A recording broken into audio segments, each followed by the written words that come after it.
Bonjour mes chers abonnés, oui, je suis là avec ma tasse de café. Oh, vous le savez, c'est l'été, on est très très cool, mais on fait quand même le travail parce qu'on n'oublie pas qu'apprendre une langue, c'est faire tout le temps un tout petit peu. Donc on prend le temps tous les jours ou quelques fois par semaine de travailler ici, donc les articles. Alors j'ai quand même, avant de commencer, ce qu'on va parler de pâtisserie et probablement, je vais agrandir un peu, vous avez entendu le nom Wittemer, hein, Wittemer. C'est le nom de famille et donc c'est une boulangerie ou une pâtisserie plutôt très très connue à Bruxelles.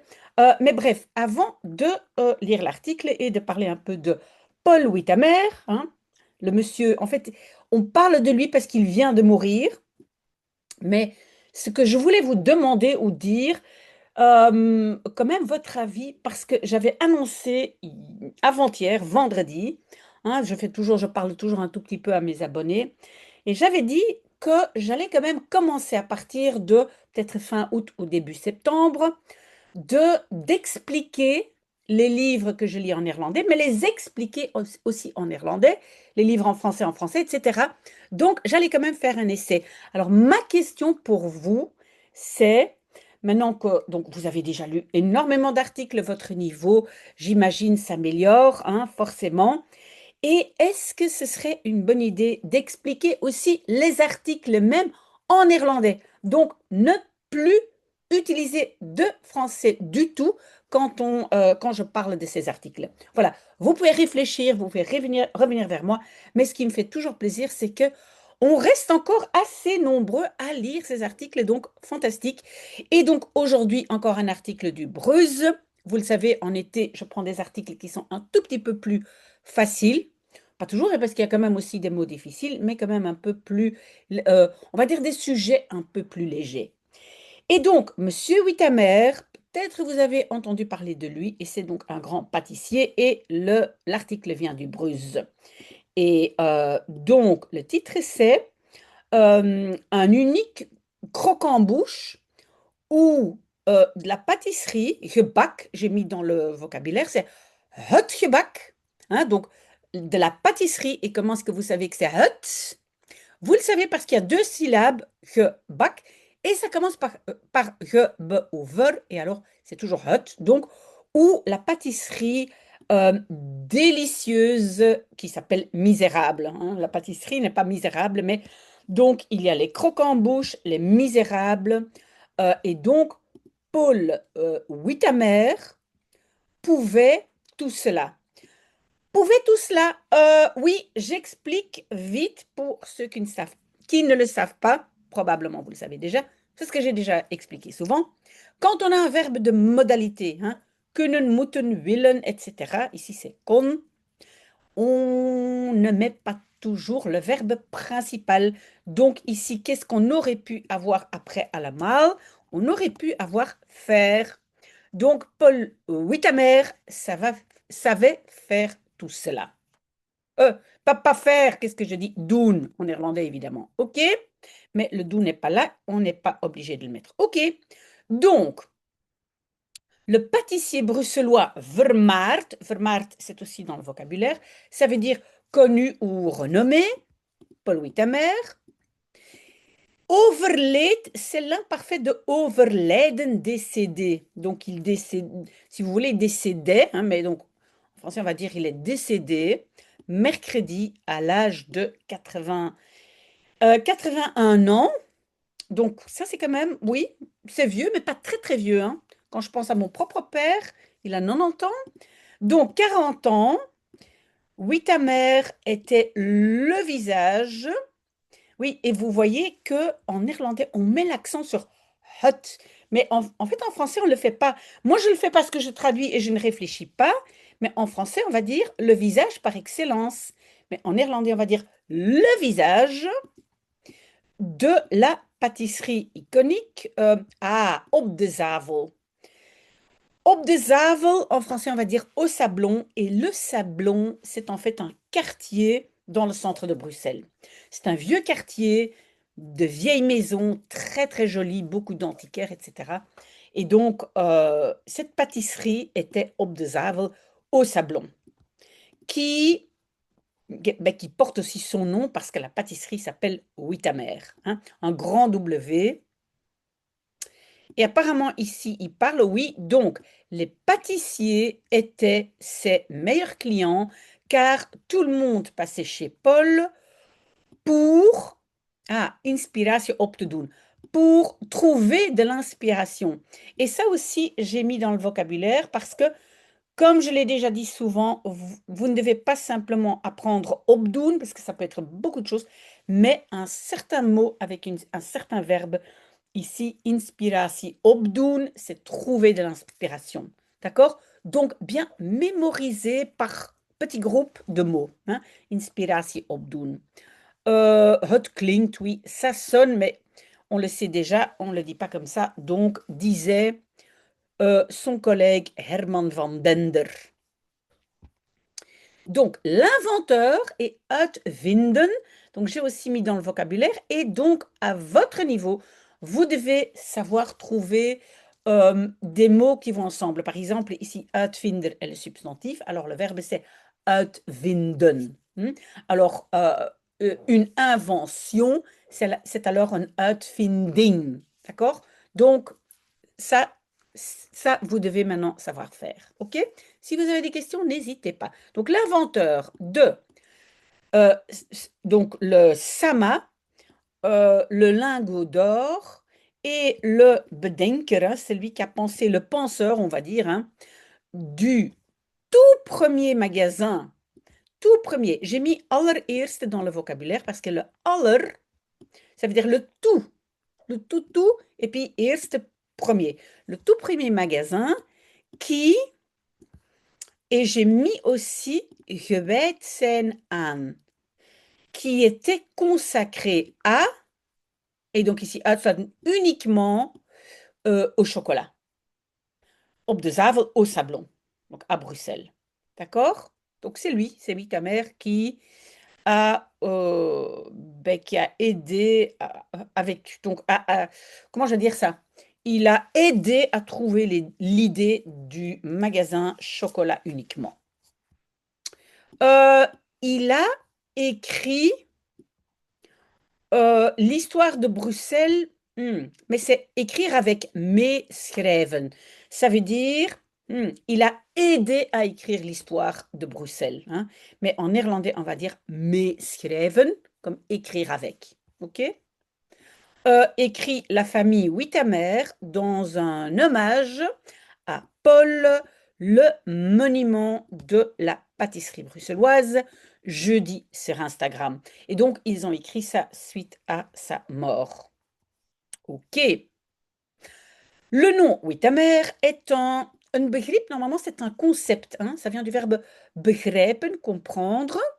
Begrip, c'est un concept dans le monde. Mais ici, je pense qu'un begrip, je vais traduire par c'est un nom. Hein. C'est un nom, quand on dit en néerlandais, it is een begrip, ça veut dire c'est quelque chose que tout le monde connaît. Hein. Donc moi, je pense qu'en français, on va dire le nom Withamer est un nom dans le monde, pas uniquement en Belgique, mais aussi loin en dehors. Au début du siècle passé, la famille ouvrait. Et puis, ça ici en bleu, pour l'instant, on ne va pas regarder, mais donc ouvrait la pâtisserie au Sablon bruxellois. Et pourquoi j'ai... Donc, le bleu, c'est en fait, c'est l'adjectif qui veut dire entre-temps mondialement connu. Donc, en néerlandais, on va dire, donc, il a ouvert, ou la famille a ouvert, la entre-temps mondialement connue boulangerie. D'accord? Vous voyez, tout le bleu, c'est l'adjectif. Alors, en français, on va dire la boulangerie qui, entre-temps, est mondialement connue. Hein, on va mettre une P2, donc une subordonnée, ou jusqu'au jour d'aujourd'hui. Et donc, ça aussi, hein, tout ce qui est en bleu maintenant, ça aussi, j'ai mis dans le vocabulaire. C'est un peu comme une expression, hein, jusqu'au jour d'aujourd'hui. Les petits gâteaux, du pain et les tartes sont vendus. Hein, worden verkocht, construction passive, sont vendus. Le W luxueux, oui, le ogen de,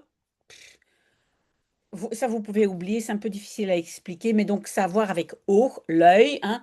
Donc ça a l'air luxueux, hein, le W qui a l'air luxueux, le logo de l'entreprise familiale, euh, donc le W hein, de Witamer, qui trône, je ne vais pas connaître le mot, qui trône comme enseigne ou pancarte sur l'étalage du magasin,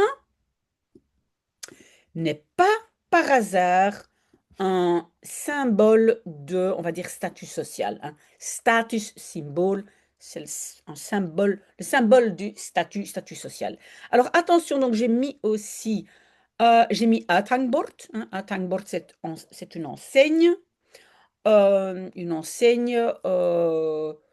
pancarte, oui. Quoi d'autre? Qu'est-ce que non, Preken, j'ai pas mis dedans. J'ai mis toevallig dedans, je pense, par hasard. Pas sûr, mais je pense. Voilà. Donc n'oubliez pas, vous pouvez aussi choisir un peu les mots que vous mettez dedans.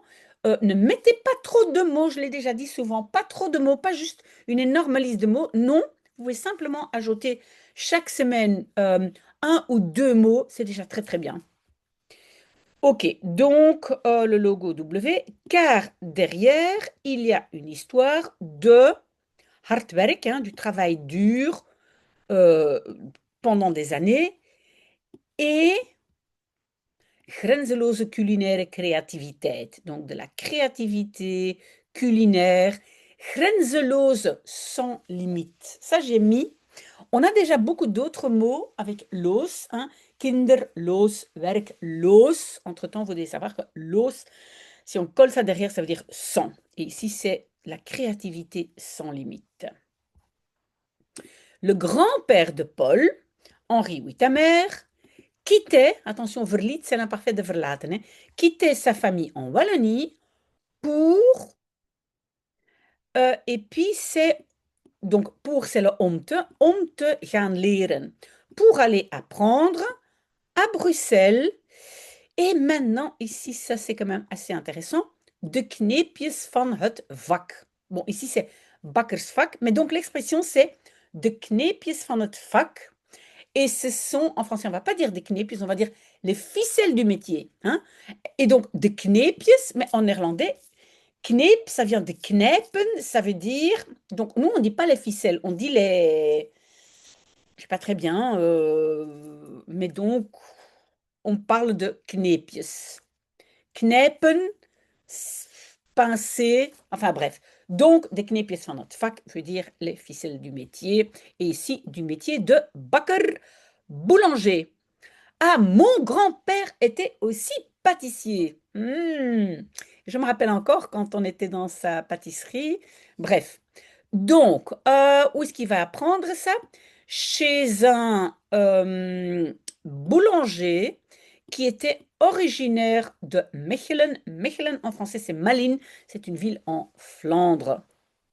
Donc, voilà, à Bruxelles, il vient à Bruxelles, le grand-père, pour apprendre le métier qui lui est enseigné par un boulanger qui vient de Mechelen-Malines. En 1910, il ouvrait sa propre boulangerie moderne, ça s'appelait la boulangerie moderne au Sablon. Donc déjà au Sablon, pardon. Son fils Henri Gustave, le père de Paul, Maagd, donc faisait faisait de cette boulangerie une vraie pâtisserie. Voilà. Mais ce serait, et vous voyez le serait, il est où? C'est zou zijn. Hein. Ce serait finalement le petit-fils Paul qui, qui mettait, rejet du verbe, hein, qui mettait l'entreprise vraiment sur la carte. Mettre sur la carte, je pense qu'on ne va pas dire mettre sur la carte. En français, on va plutôt dire faire entrer dans l'histoire. Hein. Alors qu'en néerlandais, on va dire mettre sur la carte. D'accord? Donc c'est lui qui vraiment était connu, le petit-fils. Donc de la bekendheid, hein, le fait d'être connu ou la renommée internationale, le jeune Paul trok naar, oui, trekken naar, ça veut dire partait pour aller vers donc le Koba Schule. Schule, c'est une école qui s'appelle Koba à Bâle, hein, où il suivait une formation de pâtisserie doorgedreven. Doorgedreven, j'ai pas mis dans le vocabulaire, mais ça veut dire assez poussé. Donc, il va à Bâle, Basel, où moi aussi je vais souvent, vous le savez, ma meilleure amie habite là-bas. Donc, à Bâle, où il suivait donc une formation de pâtisserie assez poussée. De retour en Belgique, il s'engageait sous son père, oui, sous son père, ça veut dire sous les ordres de son père, déjà dans l'entreprise familiale pour, euh, pour over te nemen, le verbe est là, pour reprendre celle-ci, hein, donc cette entreprise, en 2007, ensemble avec sa sœur Myriam officiellement. Donc, Paul et sa sœur Myriam vont reprendre l'entreprise ou la boulangerie familiale en 2007. Wittemer groeit, hein, se développe, ah non, groeit uit tot, hein, se développe en, peut-être un peu bizarre, mais sous leur influence, sous l'influence de Paul et Myriam, onder hun invloed, j'ai mis dans le vocabulaire, donc se développe, à un smaakbegrip. Bon, maintenant, begrip, on avait déjà vu. Un concept, un nom. Smaak, c'est le goût. Donc, ils se font un nom de goût. Tout le monde les connaît pour le goût. Un très très bon goût. Et les quelques fois j'ai eu de la pâtisserie de là-bas, c'est vrai que c'est très très bon, mais très très riche aussi. Des produits comme du pain de sucre, oui, suikerbrood. De la pâtisserie lingot d'or, oui, ça c'est très connu. Les macarons bruxellois au spéculoos et des tartes comme les croquants-bouches, ça s'appelle comme ça, hein. La tarte forêt noire. Oui, ça je mange souvent chez mon ami à Bâle. Et peut-être il a appris ça là-bas, le Paul, parce qu'en fait, c'est avec des noix. C'est assez lourd, c'est avec des noix et du chocolat.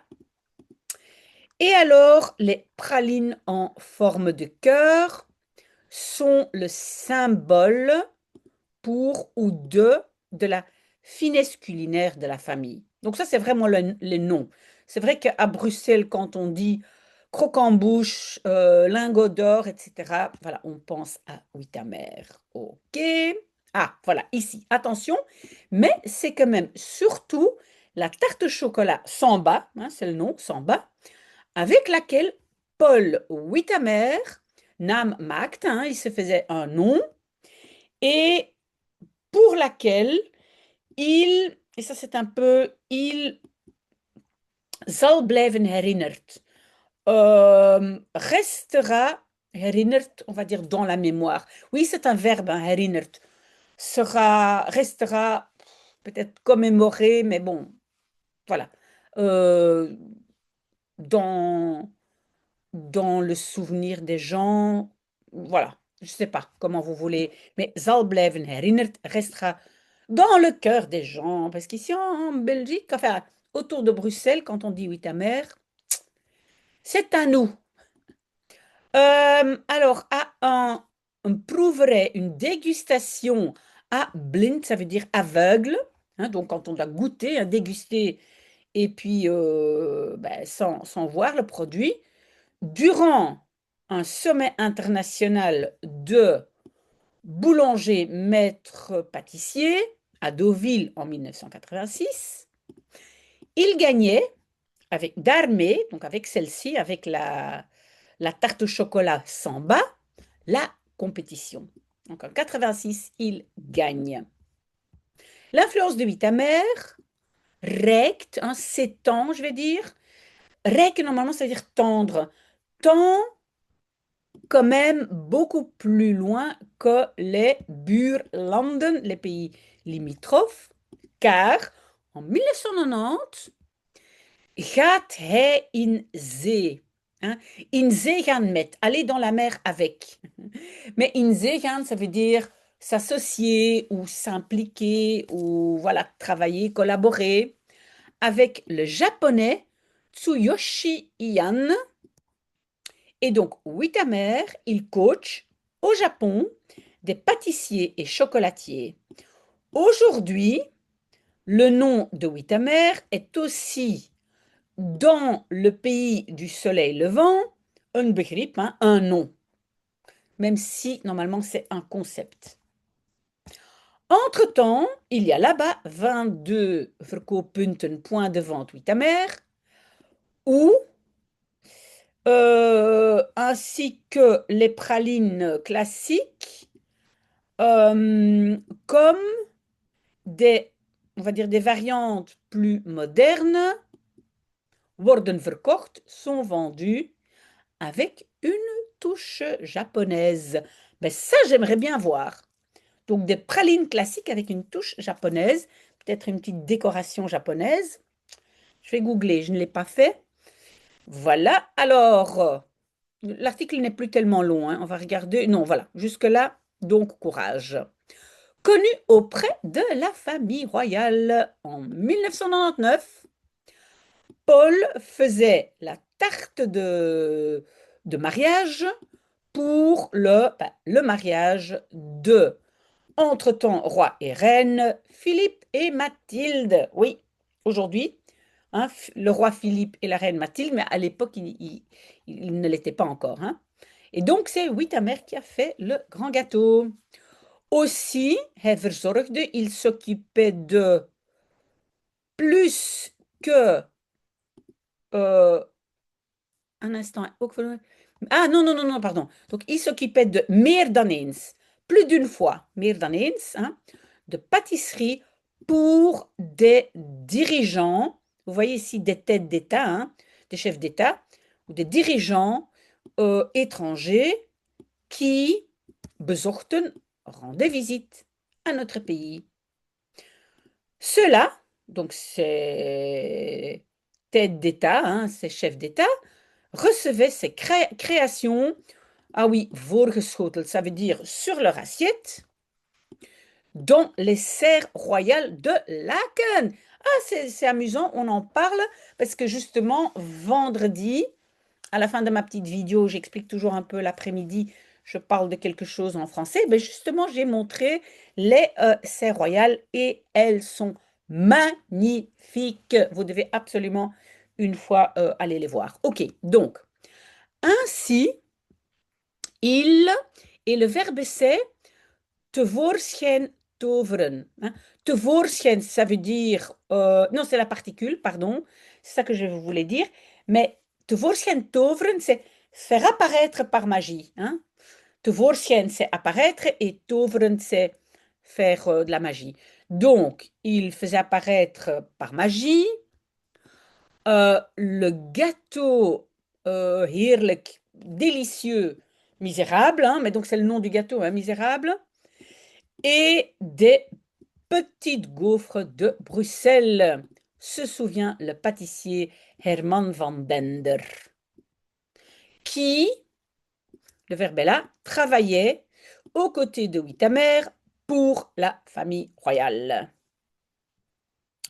Alors, presque fini. Paul est pour la pâtisserie belge ce que Peter Goossens est pour le monde culinaire. Un monument absolu. Donc, je ne sais pas si vous connaissez Peter Goossens. C'est un cuisinier très, très, très connu en Belgique. Mais à mon avis, il est pensionné maintenant, je pense. Mais plus que ça, il était aussi un homme particulièrement agréable, dit Van Dender. Verder, ça veut dire il continue. Hein. Verder zeggen, ça veut dire il continue. Et il dit que donc Monsieur Paul Withamer était aussi un homme très très agréable. Il savait Très bien que les autres pâtissiers le copiaient, raconte-t-il. Mais cela deerde. Deren, ça veut dire déranger. Cela dérangeait Paul à peine, car il disait toujours: les autres pâtissiers sont mes meilleurs clients.